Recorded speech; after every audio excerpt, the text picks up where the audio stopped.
Madame, Monsieur, bonsoir, bienvenue dans le rendez-vous du Hot et du Hard Interview à la télévision et c'est sur la 2.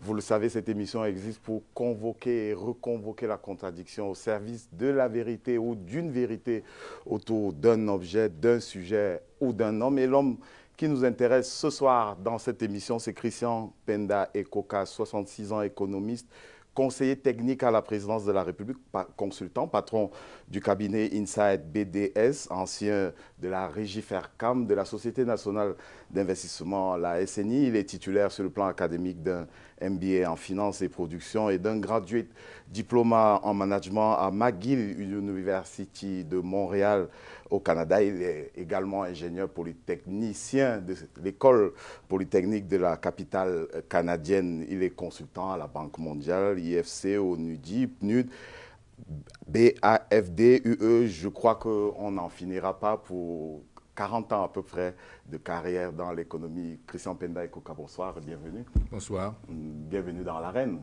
Merci d'avoir accepté notre invitation. C'est moi. On aurait voulu vous avoir il y a une semaine, mais il semble que votre agenda ne convenait pas avec le nôtre. C'est bien que les médias ont leurs agendas, vous avez le vôtre visiblement. Non, c'est les médias. Je suis l'agenda des médias. Nous vous avons invité et nous vous avons vu ailleurs durant la semaine chez nos confrères d'Equinox et de STV, un peu la mort dans l'âme parce que nous aurions souhaité vous avoir en premier en tant que leader. On va inverser la courbe. Hein. Je ne mènerai pas cette interview seul, naturellement. J'ai convié en plateau deux confrères, ce qu'on peut retrouver dans la crème du journalisme au Cameroun, Mohamed Badi Otabela, le correspondant local de Jeune Afrique Économie. Bonsoir. Bonsoir, Rodrigue. Bienvenue. Merci. Et bienvenue une nouvelle fois sur notre plateau, le plateau de l'Arène. La dernière fois qu'on vous a eu, c'était en face de Christophe Infomonio. C'est bien cela. Oui. Avec nous également Dominique Mbassi, le rédacteur en chef de Repère Passé Biebdo. Bonsoir. Bonsoir. Et bienvenue.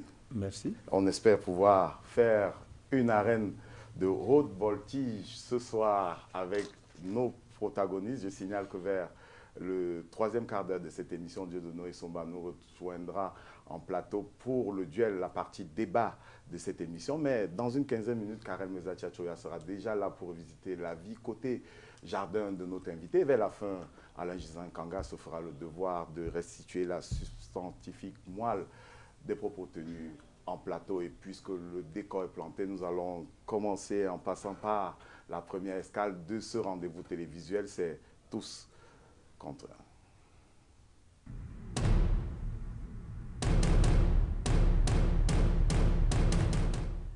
Christian Penda Ekoka, vous avez mis les pieds dans le plat il y a quelques semaines. C'est vrai qu'on vous a vu venir il y a quelques années déjà avec vos positions iconoclastes. Vous arrivez toujours là où on ne vous attend pas, mais là, vous avez donné un coup de force à votre positionnement. Vous avez annoncé agir, un mouvement, une sorte de think tank. Vous allez me corriger si je dis une bêtise, une sorte de groupe de pression ou de groupe de pression pour agir sur le changement au Cameroun en rupture avec ce que votre patron, le président de la République, annonce ou bien se prépare à annoncer à partir du 22 septembre prochain pour l'ouverture de la campagne électorale. Non, c'est deux choses différentes. Sa campagne, c'est sa campagne. Moi, créer un... Vous avez annoncé que vous ne soutiendrez pas. Voilà, alors voilà. Ça c'est pour ça que je parle de rupture. Ah oui, naturellement, ça c'est également autre chose. Créer le groupe Agir, ça procède d'un certain nombre de constats. Vous savez, j'observe le Cameroun depuis une quarantaine d'années. Je suis rentré effectivement au Cameroun en 1978, n'est-ce pas? Donc ça fera bientôt 40 ans que j'observe le Cameroun. C'est exactement au mois de novembre prochain, ça fera exactement 40 ans. Et ce que j'ai observé, comme beaucoup d'entre nous, c'est un peu d'abord au niveau de la jeunesse. Vous savez que 80% de la population camerounaise a vraiment moins de 35 ans. Et j'ai observé une espèce d'attitude de défaitisme, de fatalisme. Vous savez, la fameuse expression biaboya. C'est-à-dire, devant la difficulté, on va faire comment? En fait, on est en train toujours de subir la vie. J'ai l'impression qu'on n'a pas envie de changer le cours des choses. Or, je dis toujours, le monde va très très vite et le Cameroun trop lentement. Et aujourd'hui, si vous voulez aller où vous voulez, si vous voulez atteindre vos objectifs, il faut vraiment avoir envie, n'est-ce pas, de transformer l'ordre des choses. Que cet ordre, vous ne le subissiez pas comme un ordre divin, c'est-à-dire comme un ordre naturel. Je crois que c'est ce qui caractérise les pays qui sont développés, la rupture avec le monde féodal pour aller vers la modernité. C'est quand l'être humain, à ce moment-là, a pu commencer à se dire au siècle des Lumières que je peux avoir une influence sur le cours de ma vie. Sinon, jusque-là, ce qui faisait vivre le monde, c'est qu'il est écrit. Jusqu'à peu près, il y a 4 siècles, le monde entier, sans exclusive, tous les continents compris, que ce soit l'Asie, l'Europe, l'Afrique, ainsi de suite, n'est-ce pas? La maladie était le lot de tout le monde. Il y avait une infime minorité de la population qui en fait vivait dans l'opulence. Mais quand vous voyez des maladies dont souffraient les gens comme Louis XIV, ainsi de suite, des maladies qui sont aujourd'hui banales. Parce qu'on ne pensait pas, quand il vous arrivait, vous vous souvenez de cette, pour les littéraires, pour ceux qui ont lu La peste d'Albert Camus, mais les gens sont malades, une communauté est saisie de la peste, et il y a des gens qui pensent que c'est une malédiction de Dieu. C'est-à-dire qu'on ne peut rien faire. Et il n'y avait que ça. Au XIVe siècle, il y avait en Angleterre une espèce de peste, mais qui venait d'un virus qui provenait de la Chine. On a appelé ça the Black Death. Et au fond, les évêques en appelaient aux Anglais, en appelaient à la prière. Et plus les gens priaient, plus les gens mouraient. Et plus les gens priaient, plus les gens mouraient. Donc, il y avait cette espèce de résignation, de défaitisme, ainsi de suite. Et or, ces gens sont sortis de ce monde pour commencer à imaginer qu'on pouvait avoir, n'est-ce pas, une influence sur le cours de notre vie. Vous avez pu avoir au niveau de la science comme la mécanique, n'est-ce pas, la navigation, l'astronomie et tout, et ensuite, un peu plus tard, la médecine, pour changer le cours des choses. Or, j'ai bien vu, en observant la jeunesse, tous gens confondus, et tout âge confondu. Déjà à 20 ans, vous avez des jeunes gens qui commencent déjà à avoir en tête que si je suis comme ça, si j'ai échoué à l'examen, c'est mon oncle qui m'a envoyé un sort, c'est le fétichisme, ainsi de suite. Terminé à avoir la volonté de changer les choses. Et j'ai vu que cette espèce de caractéristique, en fait, envahissait même toute la sphère politico-administrative. Et quand ça envahit toute la sphère politico-administrative, y compris le leadership, ça devient très dangereux.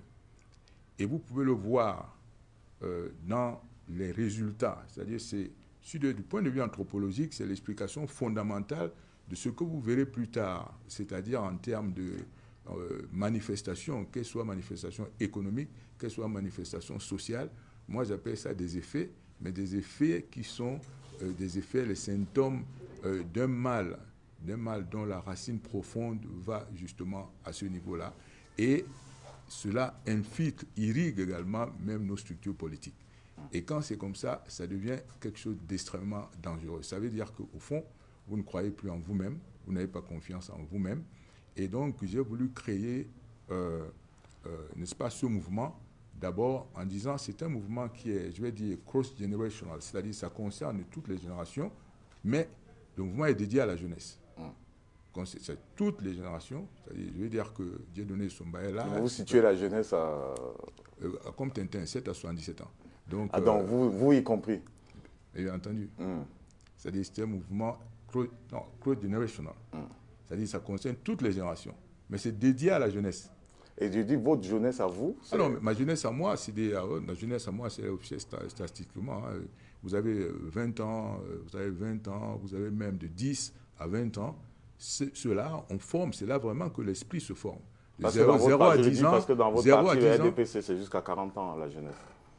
Si on a le droit d'être membre du l'OJRDPC. Vous êtes trompé jusqu'à 60 ans. 40 ans, enfin, ce qui est écrit dans les textes. Non, mais je crois que les Homères savent que c'est jusqu'à 60 ans.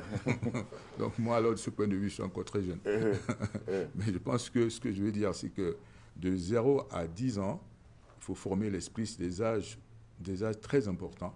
Il y a un type d'éducation qu'il faudra donner aux enfants et nous allons travailler là-dedans parce que l'éducation, c'est quelque chose d'important pour le mouvement Agir. Très important, de 0 à 10 ans, qu'on met les enfants à la maternelle, quel type d'éducation leur donner, notamment par rapport à tout ce qui est aujourd'hui numérique, le bilinguisme, n'est-ce pas, l'alphabétisation des gens. Ces âges c'est un âge qui est extrêmement important.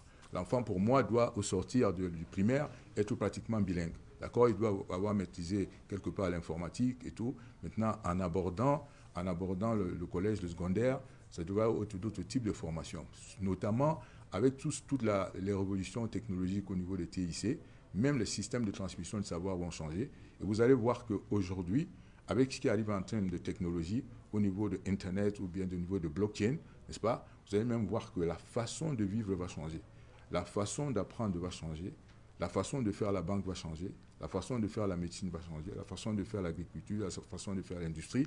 Si on n'est pas au fait de tout ça, nous aurons raté le train de la modernité. Et comment vous mettez ça en œuvre? Alors on met ça en œuvre parce qu'à l'intérieur d'Agir, on a des programmes. On a un certain nombre de programmes, et programmes sur entrepreneurship, programmes, n'est-ce pas, de familiarisation à l'informatique et tout. Mais on a un programme qui est très important sur le leadership. Parce qu'au fond, dans tout ce que j'ai dit tout à l'heure, il y a un problème de leadership. Un problème de leadership parce qu'on dit en anglais, leadership is the cause, everything else is the effect. Si vous n'avez pas, après tout, c'est le leader qui conduit. Si lui-même ne croit pas qu'il peut transformer sa communauté, qu'il peut transformer son pays, ça devient très difficile, n'est-ce pas, qu'il puisse transformer les autres. Donc, souvent, on regarde comme ça et on a l'impression que même les leaders n'ont pas envie de transformer le quotidien des gens. Et ce qui m'importe là-dedans, très souvent, les gens me demandent, mais pourquoi est-ce que tu n'es pas concerné? Je dis non. Ce n'est pas le fait que moi je sois concerné personnellement, ce n'est pas moi personnellement, je parle de la jeunesse. C'est les populations qui m'intéressent. Nous avons un système qui ne regarde pas suffisamment les populations. Et le pari du Cameroun, si le Cameroun doit gagner un pari demain, il faut passer par la jeunesse.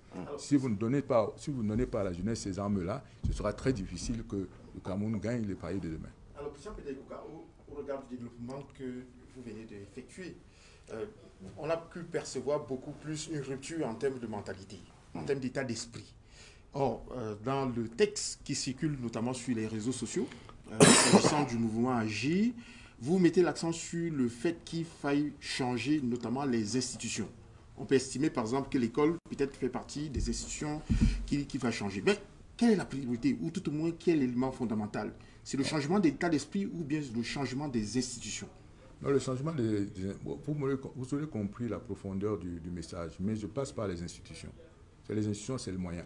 Si vous voulez, parce que les institutions, c'est les moyens. Si quelqu'un vient me dire que je vais changer l'éducation, vous allez changer l'éducation sans disposer des pouvoirs de pouvoir changer l'éducation. Ce n'est pas les institutions qu'on dispose des moyens de changer le système d'éducation. Y compris, par exemple, vous verrez dans Agir cette question d'autonomisation des régions, d'une forte autonomisation des régions, parce que je dis, la seule chose qui pourrait expliquer qu'une ville, comme des villes comme Maroua, Guider, Bafoussam, Bamenda, ainsi de suite, y compris Yaoundé. Vous allez à Monatélé, vous allez à Obala, on n'est pas loin, on n'est pas loin de Yaoundé. Mais vous allez à Monatélé, vous allez à Obala, que les gens soient dans des conditions difficiles, qu'ils ne puissent pas avoir accès à l'eau potable, qu'ils ne puissent pas avoir accès à l'électricité. Moi, je dis, c'est essentiellement, je ne dis pas, ça c'est ce que les recherches ont établi en matière de développement. On a établi une forte corrélation. Il faut lire ce bouquin-là, Why Nations Fail. Pourquoi les nations ne réussissent pas, n'est-ce pas? On a établi une forte corrélation entre les institutions politiques et la dynamique de prospérité. C'est-à-dire que selon que les institutions politiques sont ouvertes, n'est-ce pas, faites de manière que les dirigeants qui sont aujourd'hui à la municipalité de Monatélé ou à Obala, que ces dirigeants soient élus par les résidents de cette ville. Bien sûr qu'ils sont élus sur la base de programmes que leur proposent justement ceux qui veulent diriger ces villes. Et à un moment donné, ils auront à rendre compte à ces populations. C'est très différent du système que vous avez aujourd'hui, où vous pouvez avoir des maires qui soient élus, mais à un moment donné, vous les chapeautez, n'est-ce pas, par un délégué du gouvernement qui est nommé par le pouvoir central. Et j'estime que quand les gens me font des description d'une ville comme Maroua, qui n'a pas ceci, qui n'a pas cela, qui n'a pas d'eau potable, qui n'a pas d'énergie, je leur dis, et ils disent de toute façon, on va faire pression sur le pouvoir. Je dis, vous rigolez, tel que c'est actuellement, ils n'ont aucun pouvoir, ils ne le ressentent pas, cette pression-là. Mais la manière structurelle de le changer une fois pour toutes, c'est de donner le pouvoir à ces régions, à ces communautés, à Quelle ces est la villes. recette? La recette, elle est simple, c'est la régionalisation, c'est-à-dire c'est l'autonomisation des régions. Vous faites une autre architecture. Quand quelqu'un vit, par exemple, en Ontario, ou quand quelqu'un vit en Ontario, quand quelqu'un vit au Québec, ou quand quelqu'un vit dans l'État de New York, il a au moins 80% de ses problèmes qui ne dépendent pas, pour les Américains, qui ne dépendent pas de Washington, qui dépendent de l'État où il vit. Quand c'est quelqu'un qui vit au Canada, de la même manière, il a 90% de ses problèmes qui ne dépendent pas d'Ottawa, qui dépendent de la province où la personne vit. C'est-à-dire qu'à la limite, vous pouvez voir un Canadien ou un Américain qui simplement, par tourisme, l'un ira un jour aller visiter Washington DC pour connaître les institutions politiques, l'autre ira visiter Ottawa, mais ils peuvent passer toute leur vie, du berceau jusqu'à la tombe, sans avoir besoin, n'est-ce pas, de visiter ces deux villes-là, ces deux capitales. Ils trouvent toutes les solutions là où ils sont et ils participent aussi directement à leur développement. Et c'est ça la recette en fait. J'espère que je me fais comprendre. Oui. Mais Non, pas du tout. Oui, comment je me fais alors, pas du tout, parce que tout est dans le comment. Comment vous amenez l'ordre actuel à basculer effectivement vers cette régionalisation à travers Agir. Vous me demandez comment j'amène. Je vous ai expliqué comment. Vous dites comment j'amène le système actuel à basculer vers l'ordre que je viens de décrire. Oui. Voilà. Mais pas la pression politique. Essentiellement pas la pression politique. C'est-à-dire que vous travaillez avec, à un moment donné, pour être en mesure d'influer sur la politique. Alors vous allez demander le suffrage universel, vous allez demander... Non, Agir collabore avec des partis politiques qui sont des partis politiques ayant des idées convergentes avec les nôtres, et on voit avec lesquels des partis politiques on peut travailler pour avoir de l'influence, mais une influence politique. Parce que je parle des institutions politiques. Alors, à problème politique, solution politique. N'est-ce pas? À problème politique, solution politique. Donc, forcément, on va chercher à exercer une influence politique sur ces institutions. On reparlera de vos rapports avec les partis politiques en deuxième dorsale de cette émission, oui. Monsieur Pendekoka, les confrères, Rudy l'a souligné en termes d'émission, de STV ou de Kinok vous ont posé la question. Souffrez que je vous pose à mon tour cette question. Vous comprendrez plus loin pourquoi je vous pose cette question. Est-ce que vous êtes toujours conseiller technique au cabinet civil du président de la République? Mais bien sûr. Quand est-ce que vous avez travaillé pour la dernière fois dans votre bureau? Dans mon bureau? Oui, à la présidence. Mais moi, je travaille pas. Le président, pour donner des conseils au chef de l'État. Vous comprenez? C'est ça qui est détonnant dans vos questions-là. Ce qui est détonnant, c'est que moi, ça fait longtemps que je n'allais pas au bureau. Parce que, justement, le président a des conseillers partout. Moi, quand on me demandait des conseils avant, par exemple, avant que je ne sois nommé, vous comprenez ce que je veux dire? C'est-à-dire, j'ai été nommé en 2010. Figurez-vous. Mais figurez-vous que déjà en 2008, on venait chercher des conseils dans mon cabinet. Vous n'avez jamais posé cette question. On venait chercher des conseils dans mon cabinet. Mais vous n'avez pas mais je veux dire que ça faisait un moment. Non, mais je n'ai pas toujours travaillé dans mes bureaux parce que les notes que je fais au chef de l'État, et il le sait, je les ai fait de chez moi, je les ai fait de mon cabinet, je les ai fait de mes voyages et ainsi de suite. La question que vous me posez là n'a vraiment pas de sens parce que moi... Monsieur Pendekoka, vous permettez, la question a un sens et vous comprendrez maintenant parce que d'après nos informations, vous n'avez pas accès à la présidence de la République depuis mai 2017 parce que votre badge n'a pas été renouvelé. Et vous voulez pour où je mène ce débat? Depuis mai 2017 vous n'avez pas eu accès à la présidence de la République. Là, vous vous trompez. Je ne me trompe pas. Non, vous vous trompez. Et les sources de... Non, mais je dis vous vous trompez. On vous a davantage vu dans votre cabinet à élever son nom. Je dis vous vous trompez royalement. Mais je dis vous vous trompez.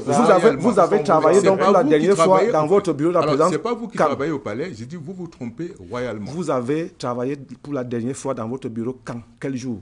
Mais je ne peux pas, puisque moi je suis tout le temps en train de me déplacer, je ne vais pas vous dire. Si je vous dis que j'y ai travaillé il y a un mois, qu'est-ce que vous allez me dire? Je vous pose la question parce que monsieur Pendekoka. Mais bien sûr, alors vous me dites, je ne travaille pas depuis mai, je vous dis que vous vous trompez alors royalement. Mais alors royalement. Si je me trompe royalement, on le verra tout à l'heure. Parce que le plus clair de votre temps, vous le passez à Eligé Sonou. Où se trouve votre cabinet? BDS. Comment vous pouvez dire ça? Monsieur Pendekoka, oui, j'ai des exploits du CIE. Parce que je reviendrai peut-être sur le contentieux que vous avez avec votre bailleur. Mais c'est le cabinet. Mais vous êtes le directeur général de ce cabinet, oui, BDS, bien sûr. Par ailleurs. Donc, j'ai des exploits du CIE qui montrent que chaque fois qu'on voulait vous signifier un exploit, on vous trouvait toujours à vos bureaux à élire son nom. Vous conseillez le chef d'État quand? Mais je suis en train de... Mais enfin, en 2010, vous aviez un bureau au palais. Attendez, mais justement, c'est ça qui est d'extraordinaire avec votre question. Vous ne vous rendez pas compte que je suis en train de vous répondre depuis un moment que j'ai note que j'ai fait plus de 80% de notes au chef de l'État en dehors de mon bureau du palais. Plus de 80%, mon cher ami. Mais plus de 80%, c'est ce que je suis en train de vous dire. Tout le monde le sait au palais. Je suis d'ailleurs le seul conseiller technique qui, lorsqu'on m'a donné 2 secrétaires, je disais, je n'ai pas besoin de secrétaire. Je tape mes notes moi-même. Je tape mes notes moi-même, c'est connu au palais. Mes secrétaires sont là simplement, bon, comme ça. Mais je tape mes notes. Et il y a une chose que j'ai établie, une liaison directe avec le chef de l'État, justement à cause de ce système. C'est que je tape mes notes et je les envoie par un canal que, naturellement, je ne vous donne pas. Mais tout le monde le sait. Je n'ai pas besoin. Ce que vous êtes en train de dire est complètement... Monsieur Pendekoka, je ne veux même pas le qualifier. Je ne veux même pas le qualifier. Admettons, mais il y a quand même un problème. Vous avez recruté en 2010 au cabinet civil, comme conseiller technique au cabinet civil du président de la République. Oui. Le cabinet civil a vocation à s'occuper des affaires réservées du chef de l'État. Qui vous a dit ça? Le protocole et la communication également. Les textes le disent. Les textes qui organisent... En dehors des affaires réservées, il y a le protocole et la communication. Et la communication. Monsieur Pendekoka, c'est arrivé dans Jeune Afrique, paru il y a un peu plus d'une semaine, d'avoir en 8 ans, à peu près, une centaine de notes, une centaine de notes sur les sujets les plus divers. Une centaine de notes. Est-ce que vous êtes toujours dans votre rôle? De quoi? Conseiller technique au cabinet civil. Si tant est que le cabinet civil s'occupe des affaires réservées du chef de l'État. Parce que... De la communication et du protocole d'État. Monsieur pour être complet. Pour être complet. Ça, c'est pour l'information du public. Oui, il n'est pas communicateur. Voilà. Il a fait une centaine de notes sur les sujets les plus divers. Or, il me semble bien que ce rôle est dévolu peut-être au conseiller spécial du chef de l'État ou alors au secrétaire général de la présidence. Le même texte pour éclairer la lanterne, Christian Pendekoka, pour éclairer la lanterne des téléspectateurs. Et dans le même texte, on dit que les conseillers techniques à la présidence de la République peuvent recevoir des commandes. Les commandes, c'est mon expression à moi, peuvent recevoir des commandes du directeur du cabinet civil, de son adjoint ou du président de la République, dans le même texte. Je crois que c'est ce qui est mentionné. C'était son cas, c'est-à-dire que les notes qu'il adressait au chef de l'État... Non, ça c'est pour l'information, ce n'est pas pour... C'est que tout le monde sache de quoi il s'agit. Vous pouvez répondre à la question. Finalement, Christian Pendekoka, est-ce que vous croyez vraiment que moi, on m'aurait recruté au palais, au cabinet civil, pour les affaires réservées du chef de l'État? Je vous pose la question. Vous savez ce que c'est que les affaires réservées du chef de l'État? Vous le savez au moins? Dites-nous. Et vous croyez qu'on m'aurait donc recruté au palais pour les affaires réservées du chef de l'État? Vous croyez que quand on venait me consulter, avant que je ne sois nommé au palais, quand on venait me consulter dans mon cabinet, et que je n'étais pas encore au palais, c'était pour les affaires réservées du chef de l'État? Qu'est-ce que moi j'en sais? Imaginez vous-même ce que vous êtes en train de dire. On vient me consulter dans mon cabinet, avant que je ne sois au palais, pour les affaires réservées du chef de l'État. Vous ne trouvez pas ça un peu incongru?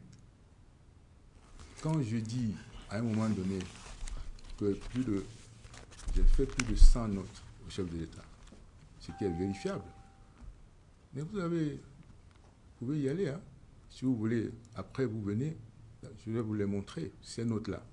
Sauf que je suis en train de vous dire que plus de 80% de ces notes, je ne les ai pas faites au palais, parce que j'ai bien compris que, ayant un bureau là-bas, un grand bureau là-bas, avec tout ce que vous pouvez imaginer, ce n'était pas ça l'essentiel, ce n'est pas le bureau qui réfléchit. Et que je n'ai pas besoin, beaucoup de ces notes n'ont pas été initiées par le chef de l'État. d'après ce que vous êtes en train de dire, Rodrigue, c'est-à-dire que le cabinet, le conseiller technique traite des dossiers qui lui sont cotés par le chef de l'État, ainsi de suite. Beaucoup de ces notes n'ont pas été initiées par le chef de l'État. C'était à votre initiative. Le travail d'un conseiller. C'était à votre initiative personnelle. Le travail d'un conseiller, un vrai conseiller et un bon conseiller d'un chef d'État, consiste à regarder l'environnement et à voir ce qui peut être intéressant pour le chef de l'État, parce qu'il conseille un chef d'État, à s'en saisir et à le faire. Alors, je peux vous dire ceci. Je l'ai conseillé sur les problèmes énergétiques. Il vous a écouté? On va y arriver après. Je vous donne les sujets. Je l'ai conseillé sur les problèmes énergétiques. Et je pense que j'ai peut-être pas le listing ici, parce que je n'ai pas voulu... mais je peux me dire. J'ai conseillé sur les problèmes énergétiques. Sur plusieurs sujets? Oui, j'ai conseillé sur les problèmes de l'endettement, n'est-ce pas? J'ai conseillé sur les grands projets qui se faisaient.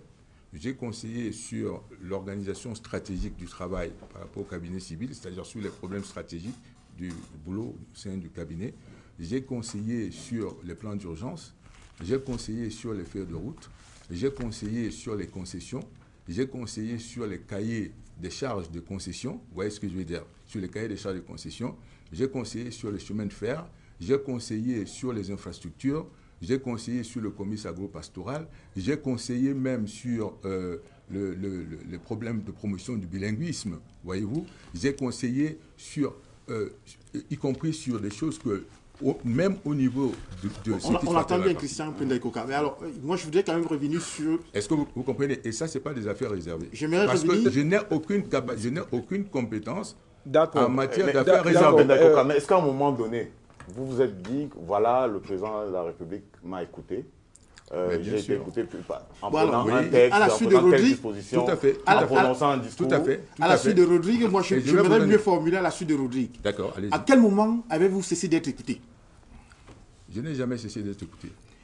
Quand vous prenez donc votre sorte de congé en 2014... vous travaillez pour Jeune Afrique. Et c'est Jeune Afrique, monsieur Pendaïkoka lui-même s'était penché. Et là-dedans, c'est lui-même qui dit qu'il a rarement été écouté. C'est écrit, c'est pas moi. C'est Jeune Afrique. Et vous, vous êtes confié à ce journaliste qui vous a offert 2 pages. Ça, c'est pas, vous aussi, vous soutenez autre chose. Non, c'est pas ça. Bon, à moins de dire avec... À moins de reconnaître donc avec James Mwang et Kobila, qui a publié une tribune, que vous devez connaître, que vous avez passé toutes ces années-là à conseiller votre patron dans la rue. Parce que vous n'aviez plus accès ni au directeur du cabinet civil, ni au secrétaire général de la présidence de l'époque. C'est écrit, vous le connaissez, M. James Mwang et Kobila. Qu'est-ce que vous en avez à faire? Moi, je suis en train de vous dire tout ce que vous êtes en train de dire. D'abord, j'ai commencé par détruire le fait que j'ai fait plus de 100 notes chefs d'État. J'ai commencé par vous dire que je n'étais pas recruté au cabinet civil pour les affaires réservées. Parce que j'en ai pas la compétence. J'espère que vous en conviendrez au moins. Et que quand j'étais consulté avant que je n'aille au cabinet civil, j'entends, que j'étais consulté dans mon cabinet, ça ne pouvait pas être pour les affaires réservées du chef de l'État. On s'est entendu. Voilà. Maintenant, quand vous parlez parce que vous parlez par exemple du suivi de mes conseils, figurez-vous qu'avant que je n'aille au cabinet civil, il y avait un dossier comme le dossier concernant le droit de transit sur le pipeline. J'avais été conseil du Cameroun par rapport avec la Banque mondiale par rapport au pipeline Tchad-Cameroun. Et dès que je suis arrivé dans ce dossier, j'avais vu que les droits de transit avaient été très mal négociés. Et depuis 1997, j'avais poursuivi, j'avais essayé d'écrire aux gens, saisir les autorités pour que les droits de transit soient renégociés. Je n'avais pas pu le faire. C'est quand j'arrive au palais que je saisis le chef de l'État. Et si vous vous souvenez, le chef de l'État, n'est-ce pas, demande que ces droits soient renégociés. Il m'a suivi. Il demande que ces droits soient renégociés.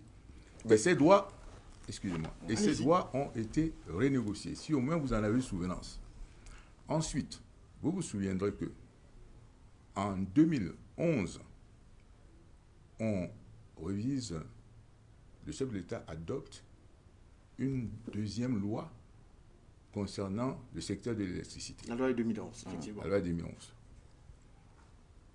J'ai l'impression que vos renseignants là-bas au cabinet ne le font pas bien. Attendez que Monsieur Pédécoffia, termine. c'est lui-même qui le confesse dans Jeune Afrique. C'est vous-même, c'est pas la présidence. Cette fois-ci, c'est Jeune Afrique qui l'écrit. Je ne confesse rien. Ce sont vos confidences. Je ne confesse rien. Je n'étais pas dans J'ai bien fait d'arriver ici avec ce journal. Nous parlons de la loi de 2011.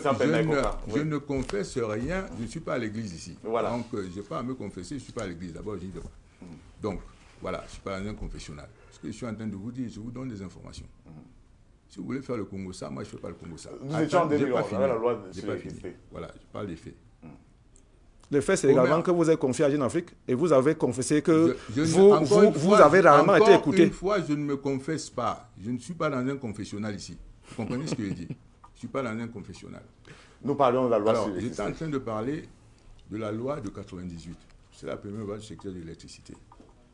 Et lorsque cette loi, on veut adopter une loi en 2010, suivez-moi bien, une loi arrive jusqu'au palais, c'est-à-dire pratiquement au niveau de la promulgation. Lorsque je regarde cette loi, comment elle est en train de monter, je me rends compte que cette loi n'est pas bien faite.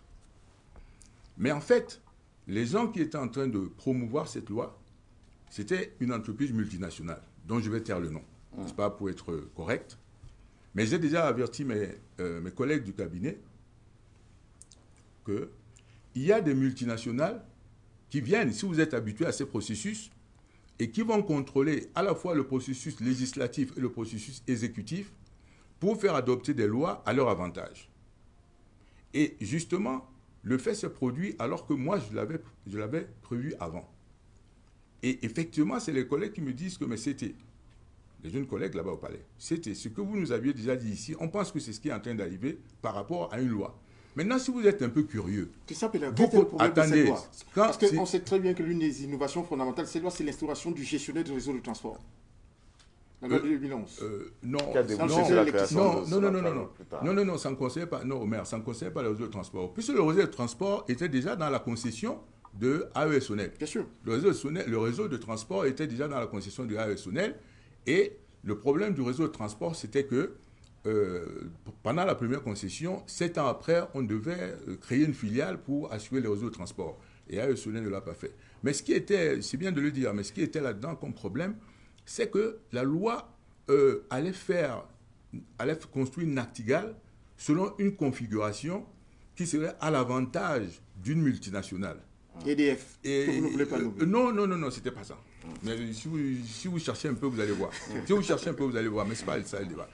Alors, je me rends compte que, un peu, c'est comme si vous avez un terrain de 10 000 m² et quelqu'un souhaite, pour laisser les thèmes techniques, quelqu'un souhaite utiliser 5 000 m² de vos 10 000 m² pour faire un hôtel, et il veut prendre tous les 10 000 m² pour utiliser 5 000 m². Et vous lui dites que non. Parce que, en fait, si vous n'avez besoin que de 5 000 m², utilisez vos 5 000 m², parce qu'après, moi, je pourrais utiliser mes 5 000 m². On devait dessiner ce barrage, c'est-à-dire du Nachtigal, de manière qu'une fois que ce géant, et vous finirez par le voir, vous le retrouvez, lui ferait son barrage amont, je suggérerais qu'il y ait un dessin qui fasse que, une fois que le gros canal est fait, le canal d'amener d'eau, qu'on ait toujours la possibilité de faire notre barrage en aval. Et je le signale au directeur du cabinet civil de l'époque qu'il y a quelque chose qui est en train de se passer, n'est-ce pas? C'est pas bon. Il ne faut pas que le chef de l'État promulgue cette loi. Attendez. Et je vois que quelque chose n'est pas en train de bouger. Finalement, je saisis le chef de l'État qui, en fait, comprend la problématique, a compris l'enjeu et décide, la loi étant déjà sur sa table, de ne plus promulguer cette loi. Et en fait, ses principaux collaborateurs ne sont même pas au courant qu'il ne va pas promulguer cette loi. Mais moi, je suis déjà au courant que la loi ne sera pas promulguée. Parce qu'effectivement, quand il en a compris les enjeux, et quand je rentre des vacances, effectivement, cette loi n'est pas promulguée et le chef demande... Réaction rentrant à la revoit la loi, on revoit la loi. D'accord, j'entends bien. J'entends bien, mais c'est que vous focalisez rien que sur vos succès dans le Conseil. Je vais vous prendre par exemple un autre cas. Il est de notoriété publique que vous étiez contre la création par exemple de la MIRAP. Et en cela, vous vous êtes opposé à un ancien secrétaire général adjoint de la présidence de la République qui était à l'initiative de ce projet. Mais vous n'avez pas été suivi. Non. C'est vous dire que Non, vous n'avez pas été souvent totalement écouté, comme vous voulez le faire croire. C'est lui-même qui le dit. Il le dit dans la Jeune Afrique. Mais attendez, soyez calme, mon cher ami, soyez calme. Je suis sérieux. What is the issue? Je suis sérieux, monsieur Pendeko. Mais vous êtes conseil, moi je suis conseil. Une fois que je donne le conseil, n'est-ce pas, par rapport à Miracle, n'est-ce pas? Bien sûr. C'est ça. Bien sûr. Lorsque je donne le conseil, le chef peut ne pas suivre ce conseil. Mais moi, je vous pose la question, Omar. À la fin, l'histoire me donne telle raison ou non? Mais répondez. L'histoire me donne telle raison ou non? On verra dans 5 minutes. On verra surtout pourquoi vous n'avez pas, au moment de lancer AGI, saisi le président de la République et lui proposer tout ce que vous proposez dans le cadre d'AGI. Ce sera dans 5 minutes le temps de prendre Karel Mezatia pour vos préférences.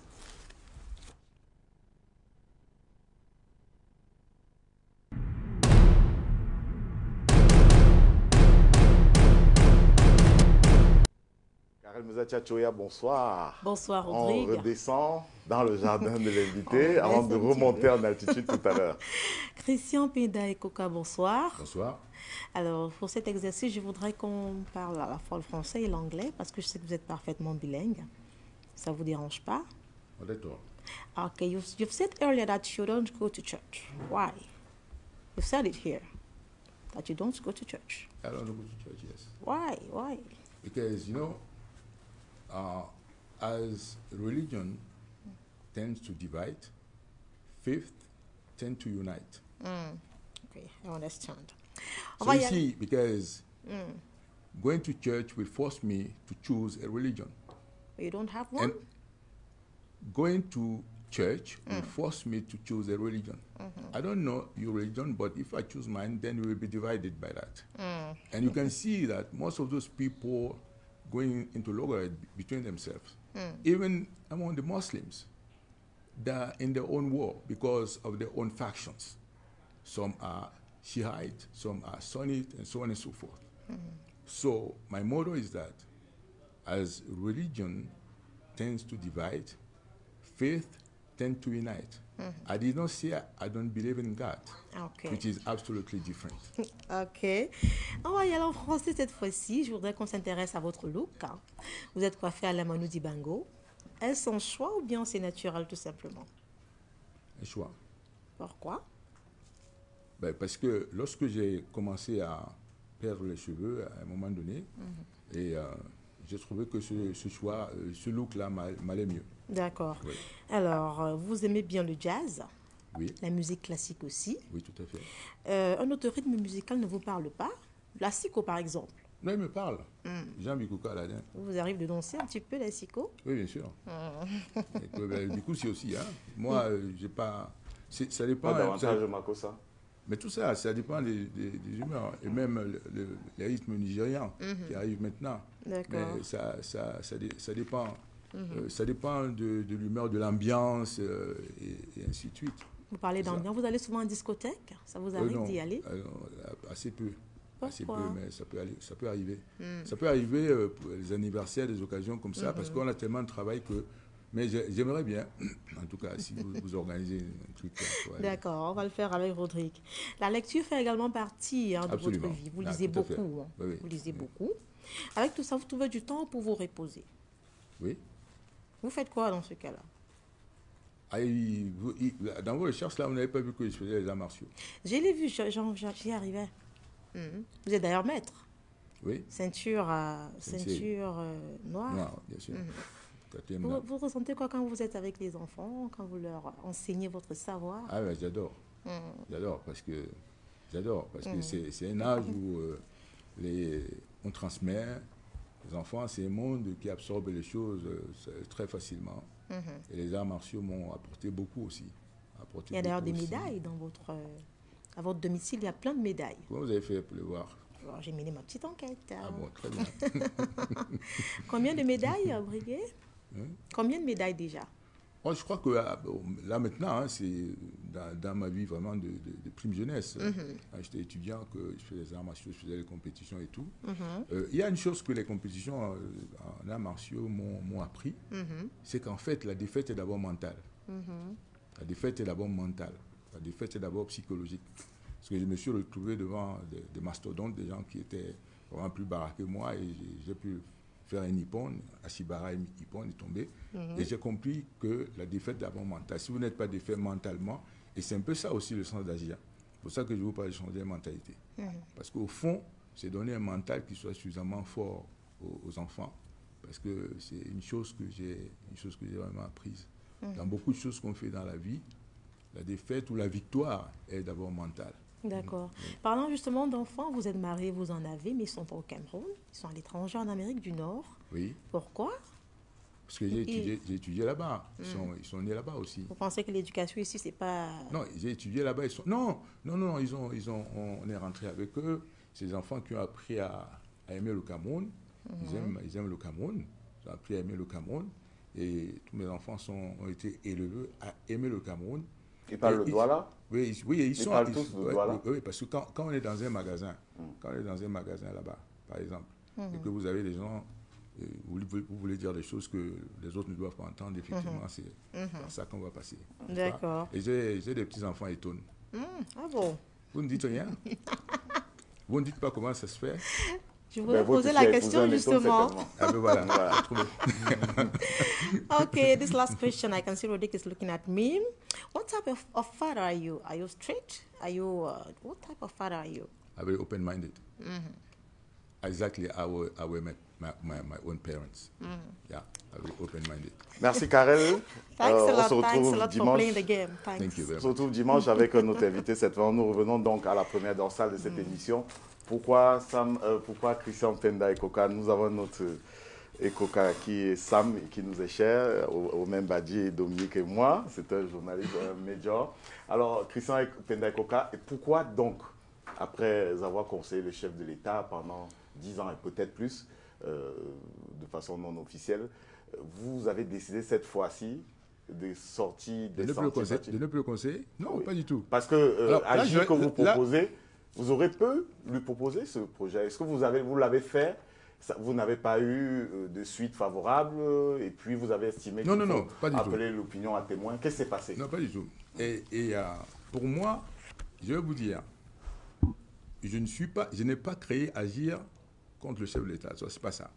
Et je n'ai pas choisi de ne pas le choisir contre lui. En fait, ce qui se passe, c'est que dans mon propre camp politique, le RDPC, j'ai constaté, d'abord, par rapport au chef, j'ai constaté, ce que j'ai déjà dit à d'autres médias, 2 factions, 2 camps. Pour moi, j'ai dit, il y a un camp, vous-même me regardez comme ça, il y a un camp qui veut que le chef revienne. Mais ce camp veut que le chef revienne, pas pour le chef, pour ses propres intérêts. Répétitio mater scientiae, comme disaient les latins, la répétition est la mère de la science et je préfère répéter.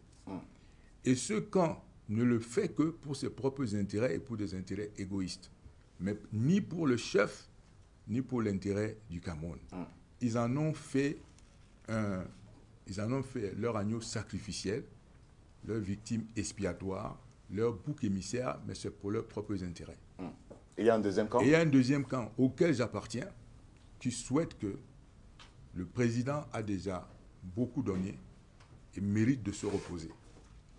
Et je dis d'ailleurs, pour vous dire qu'il n'y a pas de rupture, parce que ma relation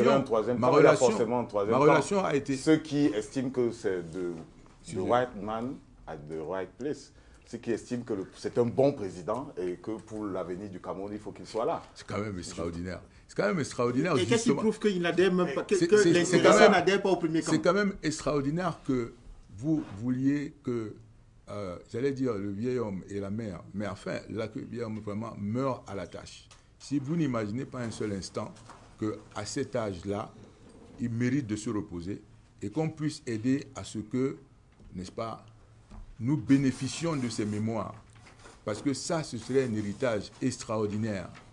L'autre, le président est parti, il n'a pas pu écrire ses mémoires. Omer, figurez-vous, et Dominique, il n'a pas pu écrire, Aïdjo n'a pas pu faire ses mémoires. Moi, ce sera très dur Sidi part et ne peut pas écrire ses mémoires. Or, il y a un temps qu'il faut laisser aux gens qui ont fait ça parce que 50 ans de vie publique qui partent comme ça, sans qu'on ait la possibilité d'avoir des mémoires et sans que lui-même se repose, ce serait quand même extraordinaire. Et moi, je dis, je n'ai pas de problème. Et il y en a pas. Et allez même lui demander, il va même s'en étonner. Il va dire, d'ailleurs, il sera obligé d'interpeller ses collaborateurs en disant, mais qu'est-ce qui se passe? Monsieur Kenekoka, quelque chose me pour vous surprend dire quand même. que jusque-là, il n'y a rien de ce que vous voyez, que vous percevez à votre niveau, mais moi que je perçois de mon point de vue. Donc, ce que vous percevez n'a rien à voir avec la réalité de cette affaire. C'est-à-dire que... D'accord, vous êtes une espèce de Dieu qui voit plus que tout le monde. Mais monsieur Kenekoka, il y a quelque chose qui m'intrigue. Ce n'est pas un problème de Dieu, c'est moi qui suis au cabinet civil, c'est pas vous. Il y a quelque chose qui m'intrigue dans votre démarche. Vous aspirez, vous voulez tant que le chef de l'État se repose. Vous voulez tant que le chef de l'État se repose. Mais vous attendez quelques jours avant la présidentielle pour le pousser à la retraite. Vous aurez dû le faire 1 an, 2 ans, 3 ans plus tôt, non, afin qu'il ne soit pas candidat. Là, il est déjà candidat. Et il est favori. Pourquoi? Vous attendez quelques jours avant l'élection pour vous dévoiler? Mais justement, pour que je suis en train de vous dire que le camp, là, l'autre camp, ne voudrait pas qu'il se représente. Donc, davantage qu'il gagne. C'est bien ce que je suis en train de dire, je suis cohérent.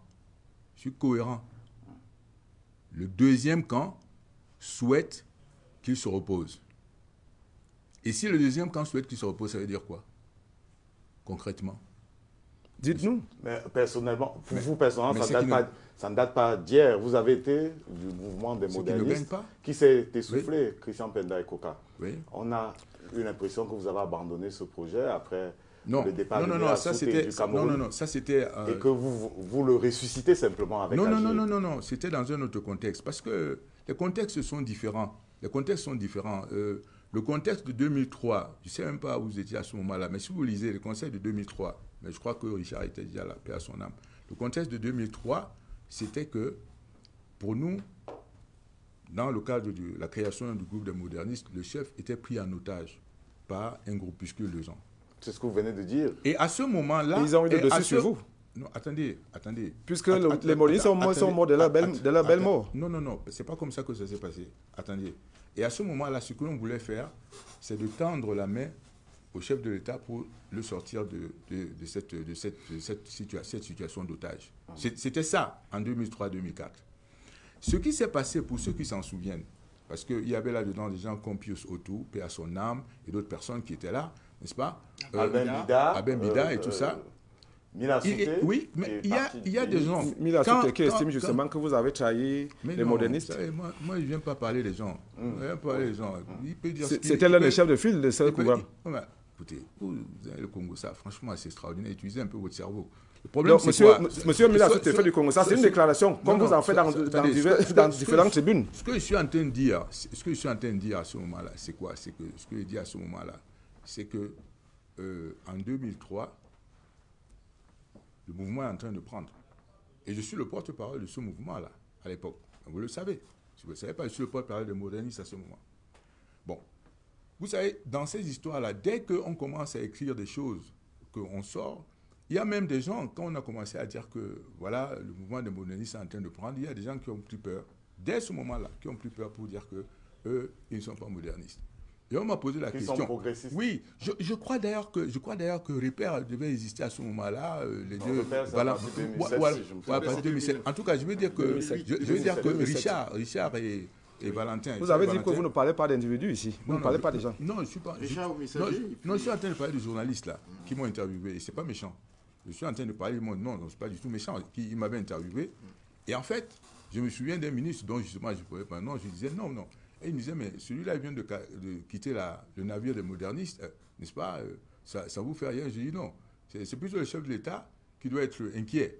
Et il me pose la question, les deux me posent la question, mais pourquoi le chef de l'État? Je dis non, mais c'est lui qui doit être inquiet parce que dès la première secousse, n'est-ce pas, le gars a retourné sa veste. Alors, est-ce que ce n'est pas donc du réchauffé? C'est ce que je veux savoir. Non, c'est pas agir aujourd'hui n'est pas du réchauffé. À ce moment-là, c'était à l'intérieur du parti. N'oubliez pas que Moderne, c'était à l'intérieur du parti. Bien entendu. Oui. Et si là, Ici, là, ce n'est pas à l'intérieur du Ça, parti. c'est pour la C'est structure. totalement différent. Je veux dire Et l'idée, la vision. Et maintenant, vision, ça s'adresse à la jeunesse, là. On est d'accord, mais je veux savoir si la jeunesse. vision change. Là-bas, on voulait faire un courant à l'intérieur du parti. Avec une vision, Christian Penda Koka. Mais bien Je sûr veux donc que savoir si la vision a changé si elle a 15 changé, ans après. mais elle a changé. On est ici, je viens de vous dire, changement de mentalité, la cible, c'est vraiment la jeunesse. Et les points d'ancrage sont vraiment différents à partir du choix que je vous ai raconté. Quels sont les facteurs qui vous auraient poussé à modifier votre vision entre 2003 et 2018? Non, là-bas, je le faisais à l'intérieur du parti. Il s'agissait de créer un courant. Ça, c'est structurel. Ça, je le comprends bien. Courant à moi, je suis l'intérieur sur du la parti. vision. Oui, la vision. J'imagine que vous partez d'une vision. Mais Rodrigue, permettez-moi de poser parce que... Oui, allons-y à la question. Oui. On ne va pas faire de jugement, mais on pose des questions. Non, je vais vous rafraîchir la mémoire. D'accord. Il n'y a pas très longtemps, M. Penekouka a publié une tribune dans laquelle il dénonce, et je le cite, un défaut génétique du système de gouvernance publique qui, et je continue de le citer, ne peut être corrigé qu'en modifiant l'ADN du système. Or, ce système est resté le même. Monsieur Pendekoka continue d'être conseiller technique au Cap. Il n'y a pas d'incohérence. Par ailleurs, au RDPC, votre cœur bat pour un autre candidat. Mais vous continuez de dire que vous êtes toujours au sein du RDPC, alors que votre cœur bat. Je suis en train de parler du système génétique, je suis en train de parler du système de gouvernance. Vous demanderez à Dieudonné Somba tout à l'heure, je suis en train de parler du système de gouvernance. Je ne suis pas en train de parler d'un parti politique. J'ai posé deux questions. Je suis en train de parler Monsieur Pendekoka, j'ai posé deux questions. L'ADN du système n'a pas changé. Et pourtant, vous avez de la peine, toute la peine du monde à sortir de ce système. Donc, vous continuez de vous réclamer. Comment j'ai de la peine? Par démissionner. Mais démissionner pourquoi? Vous n'êtes pas en phase avec ce système. Mais moi, j'ai écrit un décret. Alors, Rodrigue, moi, j'ai écrit un décret. Après toutes les humiliations que vous subissez, c'est-à-dire que vous n'accédez pas à la présidence depuis mai 2007. Vous continuez. Non, c'est vrai, monsieur Tongué. C'est vrai. Il continue de bénéficier des avantages attachés à la fonction. Véhicule de fonction, passeport diplomatique, pour ne pas travailler. Regardez ce qu'il intéresse. S'il vous plaît. Je vais vous dire une chose. Christian Penda Koka, non, mais attendez, je vous pose des questions. C'est des questions. C'est des questions. Je veux dire, quand même, vous savez, mon cher ami, alors là, vous ne vous êtes pas suffisamment renseigné. Répondez aux questions. Alors, ne bottez pas en touche. Non, je ne botte pas en touche. Je tire très peu de choses de mon poste. On m'a proposé, mais alors très peu de choses. Vous n'avez pas demandé 2 millions de Permettons-lui de répondre. Celui qui vous a sorti de l'homme, alors DCC. Dominique Bassi, on a formulé des questions, on attend des réponses. Mais attendez les réponses. Renseignez-vous bien sur ce que je reçois du cabinet civil. On m'a proposé un logement de fonction, j'ai refusé. On m'a donné j'ai dit, j'ai déjà une maison. On a voulu me donner une indemnité de logement, j'ai dit, j'en veux pas. Il y a plein de choses que je fais tout seul. Il y a des indemnités que je ne prends pas. C'est connu au cabinet civil. Mais vous avez un salaire je ne sais même pas. Vous n'avez pas de salaire? Même pas. Je ne sais pas d'où vous tirez. Vous faites du sacerdoce? Je ne sais pas. Je sais pourquoi moi je le fais. Je vous ai dit. Pourquoi donc vous êtes transparent? Dites-nous. Je vous ai dit, vous ne pouvez. Si vous vous renseignez mieux, vous comprendrez que tout ce qu'on a dit sur moi, il y en a qui ont dit, il mange goulûment. Il mange goulûment. Mais renseignez-vous un peu, mon cher ami. Vous allez savoir.